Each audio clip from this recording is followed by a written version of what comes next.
우리 가운데는 머리가 좋은 분, 그리고 여러 가지 재능이 뛰어난 분, 능력이 있는 분들이 있습니다. 그런데 자신에게 닥쳐온 이 문제를 해결하지 못할 때가 있습니다. 한두 가지가 아닙니다. 시간 속에 묻어두고 다시 또 다가오는 이 문제 앞에 부딪히게 됩니다. 우리는 보통 이렇게 얘기를 합니다. 기도하면 되는데, 믿으면 된다고 했지 않습니까? 그런데 왜 안 됩니까? 이렇게 반문하는 분들이 있습니다. 오늘 이러한 모든 포괄적인 이 문제를 해결할 수 있는 방법을 한 가지를 하나님께서는 오늘 본문을 통해서 말씀하고 있습니다. 왜 그 문제를 해결하지 못하는 이유가 무엇이며 내가 너를 도와주지 못하는 이유가 무엇인지 오늘 성경을 통해서 우리에게 말씀하시는 결정적인 단서가 있습니다. 사사기 7장 12절에 오늘 말씀을 보면 이스라엘 백성들에게 큰 대군들이 전쟁을 하기 위해서 포진하고 있습니다. 사사기 7장 12절은 독특한 두 단어를 기억합니다. 이스라엘 백성들을 공격하는 이 세력들이 어느 정도로 많았느냐면 해변에 바다 모래 같았다고 했습니다. 어마어마한 숫자들이 모여들고 있습니다. 그런데 또 이렇게 표현합니다. 메뚜기 떼와 같다. 그런데 또 이렇게 기록합니다. 그들은 누워있다고 했습니다. 왜 누워있습니까? 전쟁을 하는 사람들이 기다리고 있다는 것입니다. 지금 우리 주변에 앞으로 사방에 포위하고 있는, 나를 언제든지 기회만 되면 치고 들어오는 이런 온갖 문제들이 대기하고 있습니다. 우리는 지금 전혀 예기치 못하는 미래의 불확실한 시대를 살아가고 있으면서 한 치 앞도 모릅니다. 앞으로 한 치 앞에 어떤 일이 일어날지는 모릅니다. 그런데 이러한 것들이 오늘 때를 지어서 바다의 모래같이 수많은 문제들이 우리 앞으로 살아갈 그 일생, 그 형편, 그 앞에 이러한 문제들이 잔뜩 놓여 있습니다. 그들은 누워 있습니다. 언제든지 틈만 나면 공격해 둘을 태세입니다. 오늘 그러한데 하나님께서는 이들과 전쟁을 하는 이스라엘 백성들은 많은 숫자가 있어야 되는데 하나님이 이상한 말씀을 하고 계십니다. 사사기 7장 16절 말씀을 보면 이렇게 말씀하고 있습니다. 300명을 선발하라고 말씀하셨습니다. 그 이전에 32,000명이 선발대가 지원했습니다. 그런데 하나님께서 말씀하시기를 숫자가 너무 많으니 다 돌려보내라 말씀하셨습니다. 결국 남은 사람은 300명밖에 없습니다. 그런데 이 사람들에게, 전쟁을 하는 사람들에게 무기는 하나도 없이 항아리를 들어라, 나팔을 들어라, 그리고 횃불을 빈 항아리 속에 넣어서 그것을 손에 들으라고 말씀합니다. 하나님의 전쟁이 왜 이렇습니까? 우린 보통 문제를 해결하려면 육신의 힘으로 해결하려고 합니다. 내 머리, 내 생각, 내 경험, 내 전문 지식, 이런 것을 전체 동원시킵니다. 그런데 하나님의 전쟁은 그렇지가 않았습니다. 성경이 이렇게 말씀합니다. 내 생각은 너 생각과 다르며 내 길은 너희 길과 다르다. 전혀 우리가 상상하지 못했던 그러한 말씀을 하고 있습니다. 이 사람들에게는 무기가 하나도 없습니다. 만약에 전쟁을 한다면 숫자가 이 사람들하고 비등해야 될 텐데 전혀 싸움이 되지 않는, 오히려 숫자를 줄여서 300명으로 만들어서 항아리, 나팔, 횃불을 들게 하시는 이 전쟁은 무엇을 말씀하고 있습니까? 한 가지 우리는 이 사실에서 먼저 언급하고 넘어갑니다. 주 안에서 내가 만나는 문제 해결하는 것은 내가 해결하는 것이 아닙니다. 이것은 하나님의 전쟁입니다. 하나님께서 해결해 주십니다. 그래서 내가 총칼 들고 싸워서 이기는 전쟁이 아닙니다. 성경 말씀은 계속해서 다음과 같은 말씀을 하고 있습니다. 항아리는 진흙으로 만든 그릇입니다. 항아리 속에는 분명 무엇을 담기 위한 목적이 있습니다. 그런데 이 진흙으로 만든 항아리, 질그릇입니다. 그릇은 어떤 의미를 가지고 있습니까? 주님께서 사람을 서실 때에 바울이라는 사람을 세우셨습니다. 이 사람은 우리가 알고 있듯이 신약성경 27권 가운데 13권에서 14권에 기록한 사람으로 알려지고 있습니다. 이 사람은 손수건 앞치마만 가지고도 아픈 사람이 얹었을 때 병이 치료되었습니다. 귀신이 떠나가 버립니다. 가공할 능력이 나타났던 사람, 그리고 셋째 하늘까지 살아서 올라갔다가 내려온 사람이 바로 바울입니다. 이 바울을 하나님께서 택하셨을 때 성경 말씀은 이렇게 기록하고 있습니다. 사도행전 9장 15절에 하시는 말씀이 나의 택한 그릇이다, 그렇게 말씀하셨습니다. 항아리 그릇은 사람을 의미하고 있다는 것입니다. 또 이렇게 말씀합니다. 로마서 9장 24절에 말씀하시기를 우리를 가르쳐 그릇이라고 말씀하고 있습니다. 우리가 하나님의 그릇입니다. 그런데 항아리 그릇에 횃불이 그 속에 들어가 있습니다. 나팔도 손에 들고 있습니다. 계속되는 말씀을 소개합니다. 이사야 64장 8절 말씀을 보면 이렇게 기록하고 있습니다. 우리는 진흙이요, 주는 토기장이요, 우리를 주의 손으로 다 지으셨나이다, 이렇게 말씀하고 있습니다. 우리는 흙으로 지어진 사람들입니다. 그런데 그 지으신 분이 누굽니까? 토기장이 되시는 우리 주님이라고 말씀하고 있습니다. 하나님께서 우리를 만드셨습니다. 사랑하는 성도 여러분, 이 땅에 어떤 물건이든지 만드는 사람은 반드시 만드는 목적이 있습니다. 하나님께서 우리를 만드셨을 때 하나님을 찬양하는, 그리고 하나님을 섬기도록, 하나님만 의지하고 살도록 그렇게 지으셨습니다. 그런데 하나님께서 말씀하시는 내용을 보면 예수님께서 이 땅에 오셔서 다음 같은 말씀을 하셨습니다. 마태복음 23장 27절에 말씀하시기를 외식하는 자가 되어버렸다는 것입니다. 이 말은 형식주의자가 되었다는 것입니다. 하나님을 섬기긴 섬기는데 껍데기만 섬긴다는 것입니다. 외식하는 자들, 가면적이라는 것입니다. 가식적이라는 것입니다. 속은 전혀 그렇지가 않는데 겉모습만 하나님을 섬기는 모습이 되었습니다. 우리가 외식이라는 말을 할 때 어떤 말을 씁니까? 가장 우리가 쉽게 한 예를 들면 가족들이 밖에 나가서 식사를 하게 됩니다. 매일같이 그렇게 하지는 않습니다. 가끔 그렇게 합니다. 그런데 이것이 무엇인가요? 하나님을 섬기는 것이 외식한다는 것입니다. 그것은 내가 시간 나면 하나님 예배 드리고 내 기분 따라서 기도도 하고, 내가 기분이 나쁘거나 아니면 세상 일 바쁘면 하나님은 뒷전입니다. 이러한 모습으로 신앙생활을 하고 있는데 형식주의자입니다. 그런데 성경 말씀은 이렇게 강조하고 있습니다. 마태복음 23장 27절 말씀에 보게 되면 다음과 같은 말씀을 합니다. 그 안에 더러운 것이 가득하도다, 이렇게 말씀하고 있습니다. 더러운 것이 가득하다 그랬습니다. 가득이는 꽉 차버렸다는 것입니다.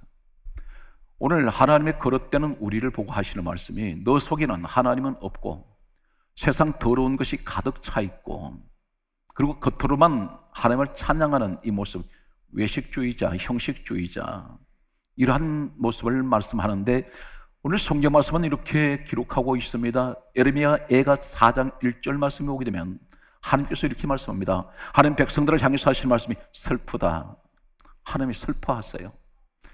그러시면서 하시는 말씀이 어찌 금이 빛을 잃어버렸느냐, 이렇게 말씀하시면서 순금이 변질되었도다. 순금이 변질되었다는 것입니다. 금이 변질될 수가 있습니까? 금이 빛을 잃어버릴 수 있습니까? 그런데 하나님은 대단히 슬퍼하세요.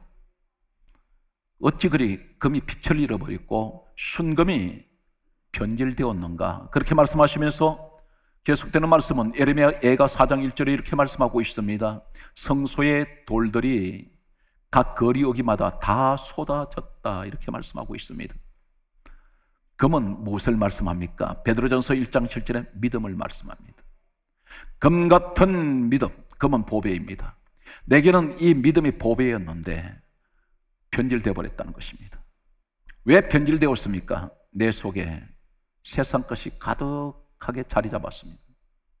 하나님만 섬기도록 만드셨던 그 그릇이 다른 것으로 다 담아놓았습니다.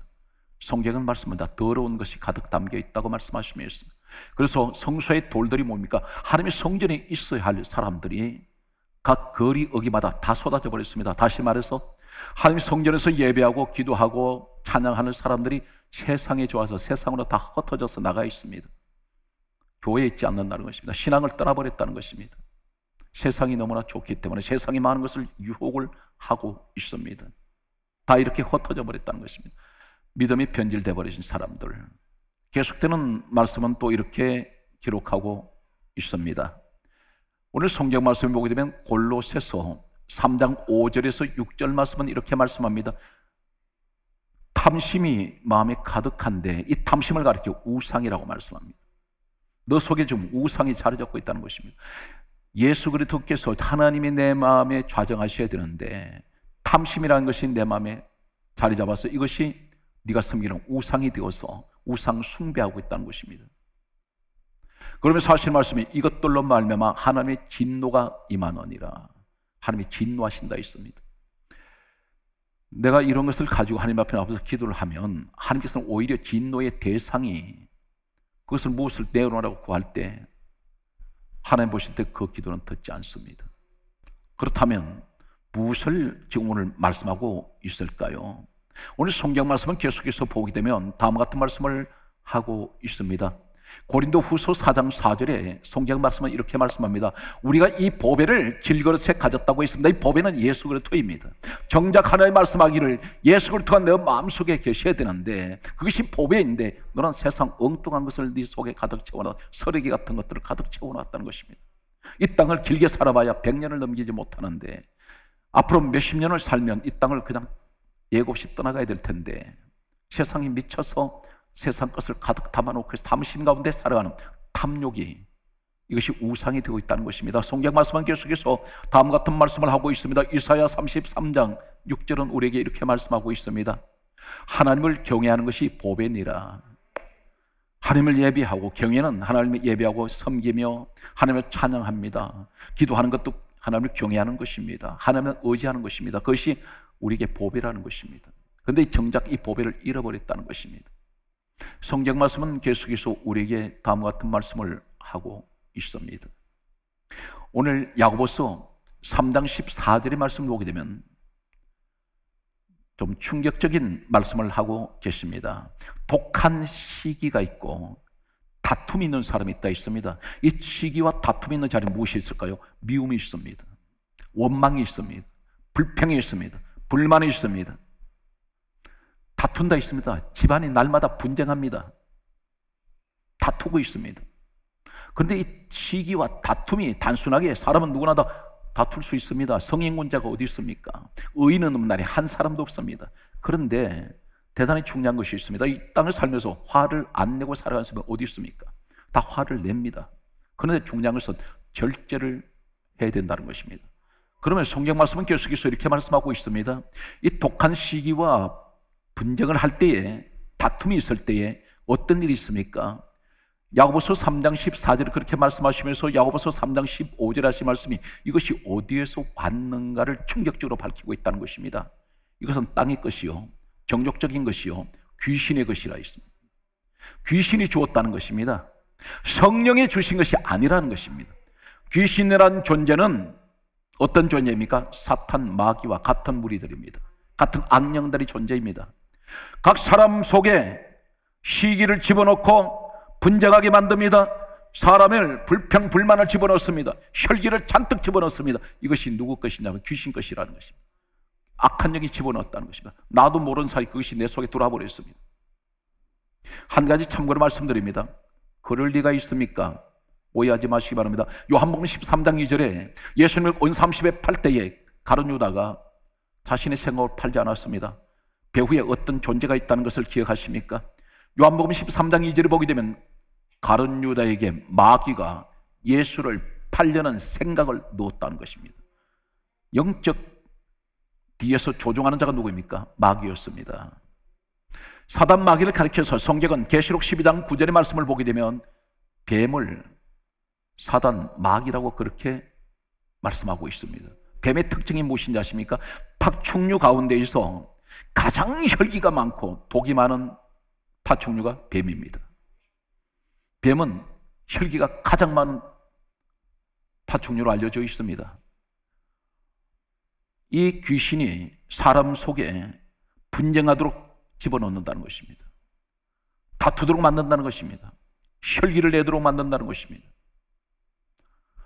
이것을 우리는 절제를 해야 되는데, 성경 말씀은 야고보서 3장 16절에 이렇게 말씀하고 있습니다. 시기와 분쟁을 하는 곳에는 성경 굉장히 강조합니다. 혼란이 있을 것이며 모든 악한 일이 있을 것이다 했습니다. 매일같이 악한 일만 생깁니다. 분쟁하는 가정에는 잠시도 평안이 없습니다. 늘 사람들에게 상처를 주고받습니다. 이것이 누가 원합니까? 사탄마귀는 목적이 하나 있습니다. 깨는 것입니다. 불행하게 만드는 것입니다. 가진 것 뺏어가 버립니다. 오늘 이러한 모습 속에서 우리의 모습을 보면서 성경이 이렇게 강조합니다. 히브리서 3장 8절에 말씀하시기를, 그러므로 우리에게 하시는 말씀은 완고하지 마라, 그렇게 말씀합니다. 이 완고가 뭡니까? 혈기 내지 말고, 그리고 다투지 말라, 교만하지 말라, 마음을 강팍하게 하지 말라는 것입니다. 우리는 이런 것들이 들어오면 가장 지혜로운 것은 자리를 피해야 됩니다. 상대가 없으면 다투질 않습니다. 그건 가장 지혜로운 방법입니다. 오늘 성경에서 이 항아리 이야기를 하면서 왜 이 말씀을 하게 될까요? 그런데 어떻게 해서 이 전쟁에서 이겼을까요? 하나님께서 원하시는 건 우리한테 다른 것을 원하지 않습니다. 네가 싸워서 이기기를 원하지 않습니다. 그 싸움은 내가 책임질 테니 너는 내가 시킨 대로 해라. 그것이 무엇입니까? 오늘 성경 말씀은 가장 결정적인 단서를 우리에게 말씀하고 있습니다. 사사기 7장 20절에 항아리를 부숴버립니다. 누가 부숩니까? 누가 깨버립니까? 본인이 깹니다. 분명 그것은 우리라고 했습니다. 내 자아를 내가 깨야 돼요. 내 고집을 깨뜨려야 됩니다. 내 혈기를 죽여야 됩니다. 이것이 회개입니다. 예수님께서 이렇게 말씀하셨습니다. 마태복음 4장 17절에 회개하라, 천국이 가까웠느니라. 사랑하는 성도 여러분, 이 말이 무슨 말인지 아십니까? 회개하는 자에게 천국이 가까이 옵니다. 회개 없으면 천국이 가까이 오지 않습니다. 그래서 내가 무슨 죄가 있습니까? 그렇게 말하지 마십시오. 그건 교만입니다. 내 가족들 가운데서 조금이라도 불편한 일이 생기고 무엇을 실수했거나 잘못했거나 실패한 일이 있거든, 지적할 일이 있거든, 그것을 그 사람에게 지적하기 전에 그것이 눈에 보일 때 내 탓으로 돌리는, 그것이 바로 겸손한 사람입니다. 내가 기도가 부족했구나, 내가 저 사람 위해서 기도가 부족했어, 저 사람이 저렇게 불행해지는 것은 곧 내가 기도가 부족했기 때문에, 내 믿음이 약했기 때문에, 내가 하나님께 저 사람을 위해서 더 기도 많이 하지 못했기 때문에, 이것을 항상 상대방의 책임으로 돌리기 전에 나의 책임으로 돌리는 이런 사람을 하나님께서는 축복한다는 사실입니다. 오늘 성경 말씀은 항아리가 깨질 때 성경은 놀랍게도 사사기 7장 20절에 어떤 일이 일어납니까? 나팔을 불게 됩니다. 나팔을 처음부터 불지 않았습니다. 깨질 때 불었습니다. 이 나팔이 쇼파르라 나팔입니다. 구약 성경은 나팔이 두 나팔이 있습니다. 하초체라는 히브리어 원어를 보게 되면 나팔이 있습니다. 이 하초체 나팔은 전쟁할 때 부는 나팔입니다.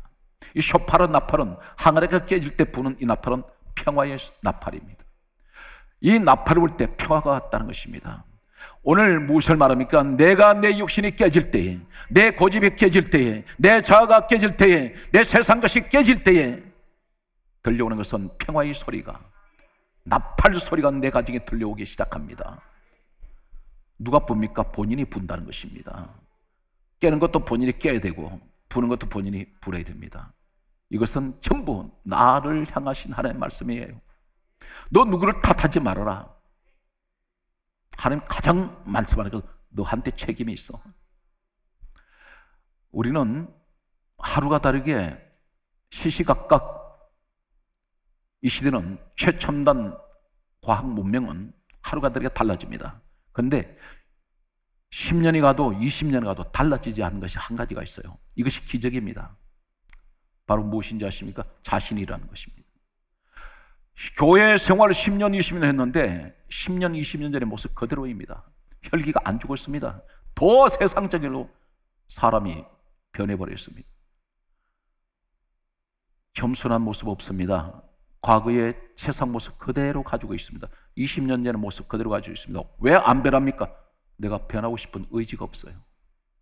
예배만 드렸다는 것입니다. 그것을 만족해버립니다. 중요한 것은 그 예배를 하나님 받으셨느냐 안 받으셨느냐가 중요합니다. 그런데 그것은 아랑곳 없어요. 하나님 받으셨든 안 받으셨든 나는 자기 만족을 합니다. 난 예배 드렸으니까. 그것으로 스스로 자신이 만족을 해버립니다. 사랑하는 성도 여러분, 언제 부서진지 아십니까? 바닷가에 가면 조약돌이 있습니다. 이 조약돌 처음부터 조약돌입니까? 반질반질합니다. 어디를 맞아도 뭐가 나질 않아요. 이 조약돌은 처음에는 날카로운 부서진 바위가 부서져서 만들어진 날카로운 돌들이었습니다. 수천, 수만 번, 수천만 번 파도에 휩쓸리면서 계속해서 깎이고 깎였습니다. 우리 모습이 잠시 동안 결심은 합니다. 내가 변화되어야지. 그런데 작심이 3일이 아닙니다. 하루도 가지 못해서 또 포기해버립니다. 왜 그것이 그렇게 힘들고 어려울까요? 몇십 년 동안 내 몸에 습관처럼 배어버린 것을 하루아침에 바꿀 수 없습니다. 계속되는 자기만의 싸움이 시작되어야 됩니다. 이건 자신과의 싸움입니다. 사랑하는 성도 여러분, 세계를 정복한 영웅이 영웅인 줄 아십니까? 가장 위대한 사람은 자신을 다스릴 수 있는 사람입니다. 자신을 다스리지 못하면서 무엇을 다스리겠습니까? 자신이 컨트롤할 줄 알아야 됩니다.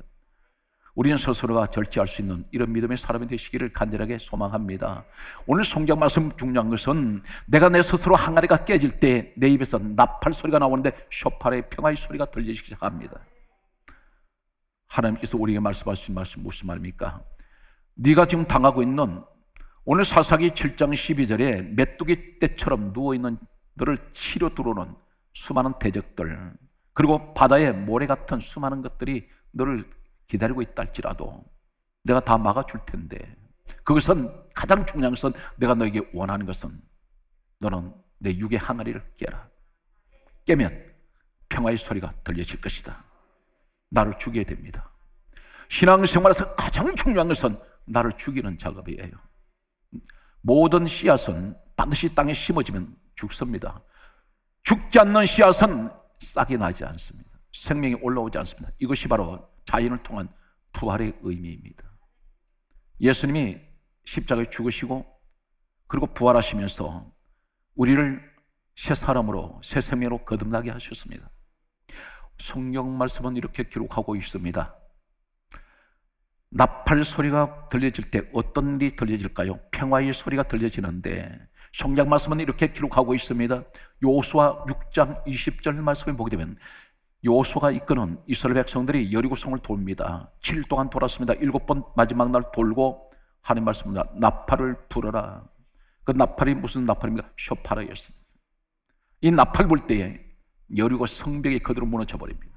이 사람들은 총칼 들고 싸운 적 없습니다. 우리에게는 여리고 어떤 것입니까? 질병의 여리고가 있습니까? 가난의 여리고가 있습니까? 아니면 사람 관계에서 이 장벽들이 있나요? 그것을 혼자 고민할 필요가 없습니다. 내가 주님 앞에 무릎을 꿇는 것은 나 죽이는 자리입니다. 내가 무릎 꿇는 것은 주님께 내 문제를 맡기는 것입니다. 내 인생을 주님께 던지는 것입니다. 그때 쇼파의 나팔 소리가 들릴 때 내게 여리고 같은 문제는 무너지더라는 것입니다. 그대로 와르르 다 무너져 버립니다. 성경 말씀을 보게 되면 레위기서 25장 9절에서 10절 말씀을 보게 되면 50년 만에 돌아오는 희년이 있습니다. 희년이 되면 이 쇼파른 나팔을 붑니다.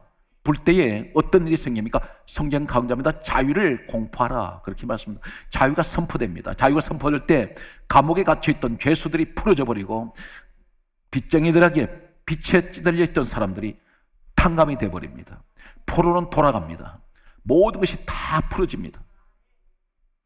여러분 가정에 이 평화의 나팔 소리가 울려지는 여러분 가정이 되십시오. 그러기 위해서는 어떻게 됩니까? 서로 나를 주게 된다는 것입니다. 성경 말씀은 계속해서 이렇게 말씀하고 있습니다. 누가복음 2장 14절의 말씀을 보게 되면 예수님께서 이 땅에 오셨을 때에 하늘의 천군 천사가 이렇게 노래합니다. 지극히 높은 곳에서는 하나님께 영광이요, 땅에서는 하나님께서 기뻐하시는 사람들 중에 평화로다. 예수님께서 오셨을 때 평화가 주어집니다. 사랑하는 성도 여러분, 이 쇼파의 나팔 소리가 바로 평화라는 것입니다. 이 나팔이 어떤 나팔인지 아십니까? 뿔나팔입니다. 이 뿔나팔이 어디서 나왔습니까? 한 희생제물이 죽고 그 몸에서 나온 것입니다. 그것을 뿔을 뽑아낼 때에 거기는 피로 범벅이 되어 있습니다. 다시 말해서 피의 소리입니다. 이 희생제물이 바로 우리 주 예수 그리스도를 말씀합니다. 우리에게 무엇을 주시려고요? 평화를 주시려고. 오늘 여러분 가정에 이 평화의 소리가 울려 퍼지는 여러분 가정이 되시길 바랍니다. 세 번째, 항아리가 깨질 때 어떤 일이 납니까? 항아리 속에 들어있던 횃불이 캄캄한 칠흑 같은 어두운 밤에 이 항아리가 깨질 때 대낮같이 밝아져 버립니다. 우리에게 말씀합니다. 너 자신이 깨지면 그 어둡고 캄캄한 암흑 같은 가정이 대낮같이 밝아지는 빛의 자리로 바꿔질 것이라는 것입니다. 오늘 이 빛이 바로 누구인가요? 요한복음 8장 12절에 말씀합니다. 예수님께서 말씀하시기를 내가 세상의 빛이니 나를 따르는 자는 어둠에 따르지 아니하고 생명의 빛을 얻으리라 했습니다. 사랑하는 성도 여러분, 가장 중요한 오늘 말씀의 핵심은 항아리입니다. 내가 부서져 버려야 됩니다. 나를 드러내지 마십시오. 나를 앞세우지 마십시오. 주님을 앞세우세요. 주님만 의지해 보세요. 반드시 기적은 일어납니다. 오늘 범사위의 여러분 가정에 오늘 평화의 소리가 울려 퍼지는 이 축복의 시간이 되시기를 주의 이름으로 축원합니다.